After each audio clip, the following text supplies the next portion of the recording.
صلی علی السلام علیکم ورحمۃ اللہ وبرکاتہ۔ اللہم صلی علی سیدنا محمد وعلی آل سیدنا محمد وبارک وسلم۔ صلح حدیبیہ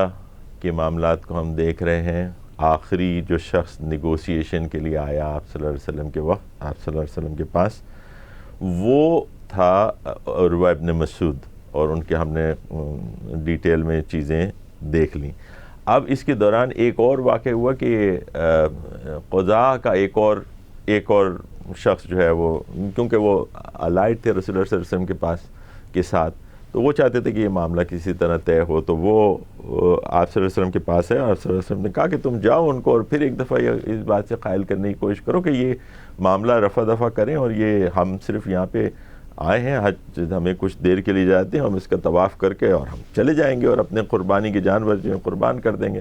تو ایک اور اٹیمپٹ آپ صلی اللہ علیہ وسلم نے کی کہ اب یہاں سے ایک قضاء کا ایک آدمی جو ہے وہ بنو قضاء کا وہ گیا۔ اب وہ جب گیا وہاں پہ تو قریش جو تھے ان کے کچھ لوگوں نے، کیونکہ وہ اس کو پسند نہیں کرتے تھے کہ کیونکہ یہ الائڈ تھے رسول اللہ صلی اللہ علیہ وسلم کے، تو انہوں نے ارادہ کیا کہ اس کو قتل کر دیں۔ اب آپ یاد کیجئے کہ وہ جو آپ صلی اللہ علیہ وسلم نے حلیس کے ساتھ جو بتایا تھا نا کہ حلیس ایک ایسا آدمی ہے جو وہ بلیک آرمی کا سمجھیں ایک سردار تھا، جس کے بارے میں آپ صلی اللہ علیہ وسلم نے اس کو دیکھ کے کہا تھا کہ یہ جو ہے بڑا اپنے جو ریلیجس معاملات میں اس میں بڑا ڈیواؤٹ ہے، تو ان کے گرد جو ہے وہ جانور جو قربانی کے ہیں اسے دکھاؤ تاکہ اسے یقین ہو، اور ایک طرح کا فیور اس کے ذہن میں پیدا ہو مسلمانوں کے لیے۔ تو وہ فیور دیکھیں اب یہاں استعمال ہوتا ہے کہ یہ لوگ جب اس قضائی کو قتل کرنے کے ارادے سے وہ آگے بڑھے، تو جس کے جو بلیک جو ٹروپس تھے وہاں پہ، جو لوگ وہاں پہ موجود تھے، جو حلیس کے ساتھ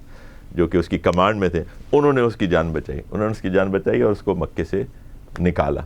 تو یہ ساری چیزیں آپس میں مربوط ہیں، اس کو اسی طرح دیکھنا چاہیے کہ آپ صلی اللہ علیہ وسلم کیسے لوگوں سے ڈیل کر رہے ہیں، اس کا کیسے مسلمانوں کو فائدہ ہوتا چلا جا رہا ہے۔ چھوٹی چھوٹی چیزیں ہیں، لیکن ہم اپنی زندگیوں میں بھی اس کا اگر خیال کریں، لوگوں سے معاملات کرتے ہوئے، ان کو سمجھ کے، ان کے جذبات کو سمجھتے ہوئے، تو پھر وہ لوگ جو آپ کے دشمن ہیں وہ بھی آپ کے حامی و ناصر بن جاتے ہیں موقعوں پہ۔ تو اس سے یہ سبق ہمیں ملتا ہے۔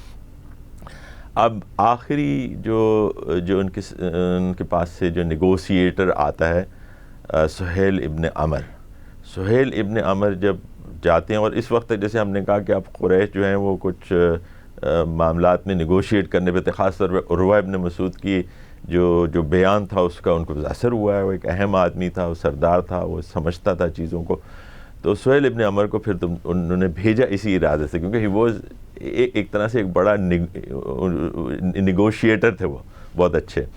تو سہیل ابن عمر کو جب رسول اللہ صلی اللہ علیہ وسلم نے آتے دیکھا کہ اپنے، اور خاص طور پر اس کے نام کے حوالے سہیل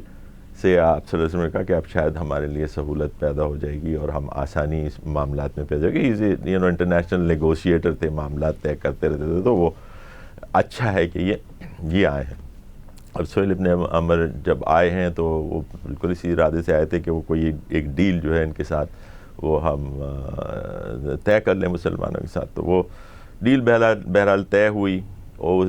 اس کا بھی ایک قصہ ہے کہ انہوں نے کہا کہ جی چلیں یہ معاہدہ لکھا جاتا ہے، تو پہلے آپ صلی اللہ علیہ وسلم نے علی رضی اللہ تعالیٰ عنہ وہ یہ معاہدہ جو ہے وہ تحریر کر رہے ہیں کہ آپ صلی اللہ علیہ وسلم تو لکھنا نہیں جانتے تھے،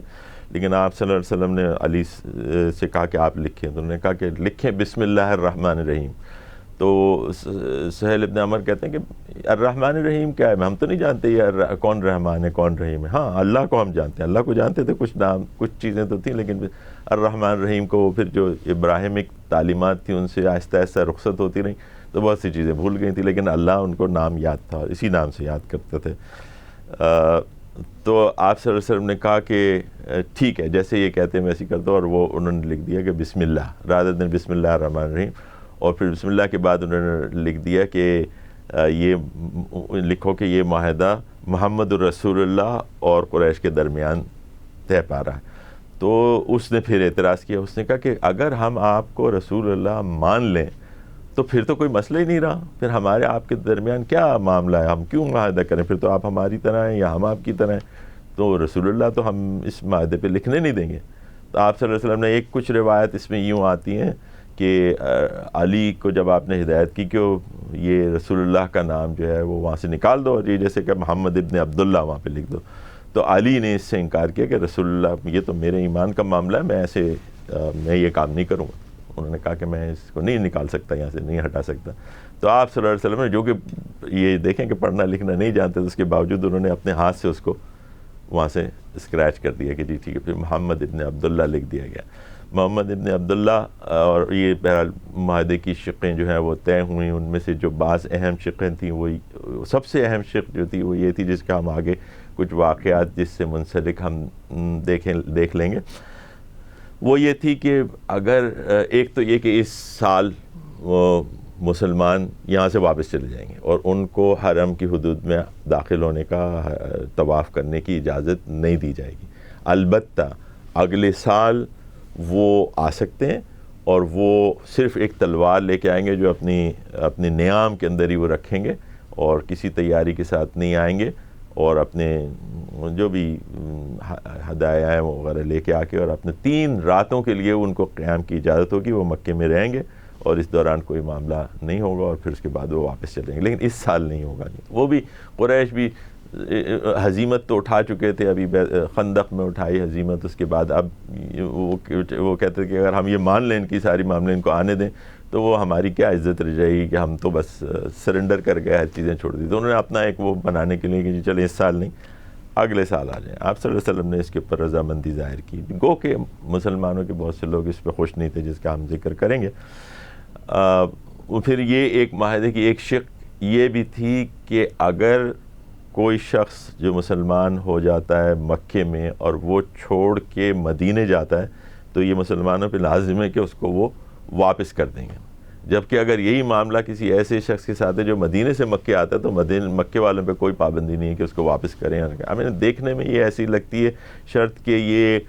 مسلمانوں کے خلاف ہے اور بہت ہی کمزوری کی حالت کے اندر یہ معاہدہ کیا گیا۔ ہم آپ کو بتائیں گے کہ یہ کس کا کیا فائدہ ہوا آگے چل کے۔ صلی اللہ علیہ وسلم کتنی دور تک دیکھ سکتے تھے، ان کا ویژن کتنا تھا کہ کیا چیزیں آگے ہوں گی، اور وہ جب ہوئیں تو ہمارے سامنے آ گئی بات کہ یہ، اور پھر قرآن نے جیسے ہی وہ نکلتے ہیں یہاں سے، اس کو فتح مبین، سورہ فتح نازل ہوتی ہے، جیسے ہی یہ واپس گئے نکل کے جاتے ہیں حدیبیہ سے تو راستے میں سورہ فتح نازل ہوتی ہے۔ اچھا، اب دوسری معاہدے کی دیگر شقوں کو ہم چھوڑتے ہوئے، اس میں یہ تھا کہ ہم ایک دوسرے کے خلاف کوئی کارروائی نہیں کریں گے، اور 10 سال کا یہ معاہدہ ہے، 10 سال تک امن رہے گا۔ یہ ایک انہوں نے طے کر لیا 10 سال۔ یہ 10 سال کے معاہدے کی اتنی اہمیت ہے اسلامی تاریخ کے اندر۔ ابھی ہم تو دیکھیں شروع کے 5 سال 6 سال ہم نے دیکھا کہ جنگ و جدل ہوتا رہا، اور ہم نے یہ بھی بتایا کہ اس کے اندر کوئی بہت زیادہ خون خرابہ بھی نہیں ہوا،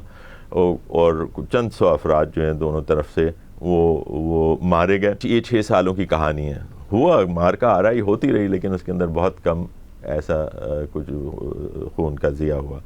لیکن اس 6 سال کے بعد یہ جو ٹائم ملا ہے، حالانکہ وہ 10 سال پورے بھی نہیں ہوئے، اس سے پہلے ہی مکہ فتح ہو گیا، لیکن یہ جو ٹائم مسلمانوں کو ملا ہے، اس ٹائم کو حاصل کرنے کے لیے بیسیکلی یہ معاہدہ رسول اللہ صلی اللہ علیہ وسلم نے کیا تھا، اور اس کے فوائد ہم دیکھیں گے کس طرح اسلام اس دور کے اندر حدیبیہ کی بات کس تیزی سے یہ پھیلا ہے، نہ صرف عربیہ میں بلکہ دیگر ممالک میں بھی یہ چلا گیا، جس کے ہم تھوڑے اگلے قسطوں میں آپ کے ساتھ شیئر کریں گے۔ اب یہ ہوا کہ حدیبیہ کا معاہدہ طے ہو کے اس پر دستخط ہو گئے، اور اس دستخط کے بعد ہم دیکھتے ہیں کہ ابو جندل ایک صحابی ہیں جو ان کے بیٹے ہیں سہیل ابن عمر کے۔ ابو جندل زنجیروں میں جکڑے ہوئے وہ آتے ہیں اس مقام پہ، اور کیونکہ ان کے باپ نے ان کو قید کر دیا تھا، وہ مسلمان ہو گئے تھے، اور وہ نہیں چاہتے تھے کہ وہ اس دین پر قائم رہیں یا یہاں سے چھوڑ کے مدینے چلے جائیں، ہجرت کر جائیں، تو اس لیے انہوں نے قید میں ان کو رکھا، کسی طرح وہ اپنے آپ کو چھڑا کر وہ وہاں پہ پہنچے، اور آپ صلی اللہ علیہ وسلم سے کہا کہ مجھے اپنی پناہ میں لینا، تو آپ صلی اللہ علیہ وسلم نے درخواست کی۔ اب اس نے کہا نہیں، اس نے اس کا گریبان پکڑ لیا، اس نے کہا کہ میں تو اسے واپس لے کے جاؤں گا، آپ نے معاہدہ کر لیا ہے کہ آپ کوئی آدمی اگر مکے سے مدینے جائے گا آپ کو واپس کرنا پڑے گا، آپ نہیں لے جا سکتے اس کو۔ تو آپ صلی اللہ علیہ وسلم نے کوشش کی لیکن وہ اس پہ تیار نہیں ہوا۔ پھر ابو جندل نے یعنی ایک طرح کا اپنا وہ کیس پیش کیا کہ کیا مجھے ان کے رحم و کرم پہ چھوڑ دیا۔ آپ صلی اللہ علیہ وسلم نے کہا صبر کرو، اللہ تعالیٰ بہتر راہ نکالے گا، ایسی کچھ بات کہی۔ جیسے ہم نے کہا کہ صحابہ اس معاہدے پر، عمر بالخصوص بہت زیادہ اس پہ خوش نہیں تھے، اور انہوں نے کہا کہ بھئی ہم نے تو یہ تو کمزوری کی حالت میں ایک معاہدہ کر لیا. وہ ابو بکر صدیق رضی اللہ تعالیٰ کہ کیا اللہ کے رسول سچے رسول نہیں ہیں کیا؟ تو رسول نے کہا کہ ہاں تو ہم بھی اس کو مانتے ہیں. تو پھر انہوں نے ایک ایسی کمزوری کی حالت میں تو ابو بکر نے انہوں نے یا ایھا الرجل ہوا رسول اللہ، یعنی وہ اللہ کے رسول ہیں اور وہ جو فیصلہ کریں اس کے اوپر جیسے صدیق تھے انہوں نے کہا کہ بس